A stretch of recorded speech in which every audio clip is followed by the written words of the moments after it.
আজ আমি ডিম দিয়ে আলুর ঝোল রান্না করব। তো এখানে আলু কেটে নিয়েছি, ডিম সিদ্ধ করে নিয়েছি, আর পেঁয়াজ রসুন কেটে নিলাম।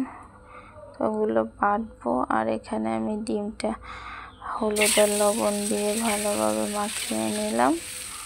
এগুলো ভাজি করলাম ডিমগুলো। তো ভাজি করার পর ডিমের মাঝখানটা আবার কেটে নিয়েছি। কেটে নেওয়ার পর ভিতরের অংশটা আবার ভাজি করবো। এই যে সবগুলো ডিম উল্টাই দিলাম।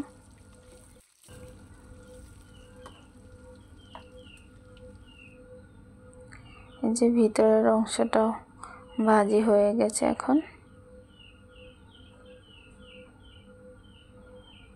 এখন ডিমগুলো উঠিয়ে রাখবো। কড়াইতে আমি পেঁয়াজ রসুন বাটা আর একটু আদা বাটা দিয়ে দিলাম, দিয়ে ভালোভাবে নাড়াচাড়া করলাম। পেঁয়াজটা হালকা বাদামি কালার আসার পর আমি একটু পানি দিয়ে দিলাম।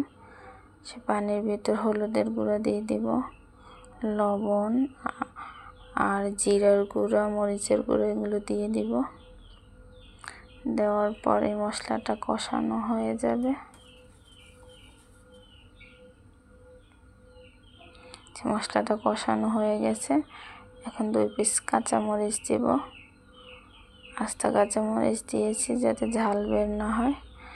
তার ভিতরে আমি আলুগুলো দিয়ে দিলাম কষানো মশলার ভিতরে, দিয়ে ভালোভাবে নাড়াচাড়া দিয়ে আলুগুলোর সাথে মশলাটা যেন মানে লাগে যায়। তো এখন একটু পানি দিয়ে দিলাম। পানি দেওয়ার পর 2 মিনিট ঢাকনা দিয়ে রাখবো। 2 মিনিট হয়ে গেছে। তারপর দেখুন আলুটা একদম সিদ্ধ হয়ে গেছে। এখন আমি পরিমাণ মতো ঝোল দিয়ে দেব।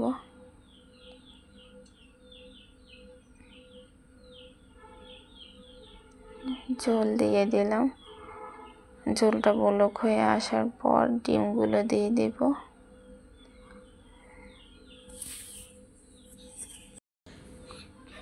ডিমগুলো দিয়ে দিয়েছি। এখন ঢাকনা দিয়ে দিব। তো 2 মিনিট পর আসলাম। এই যে আমার রান্না কমপ্লিট। তো ভিডিওটা কেমন হলো অবশ্যই কমেন্ট করে জানাবেন। আর ভিডিওটা ভালো লাগলে লাইক কমেন্ট শেয়ার করে দিবেন। আর যদি নতুন হয়ে থাকেন অবশ্যই চ্যানেলটাকে সাবস্ক্রাইব করে নেবেন যাতে পরবর্তী নোটিফিকেশন যায়। তো আপনারা সবাই ভালো থাকেন, সুস্থ থাকেন। আল্লাহ হাফেজ।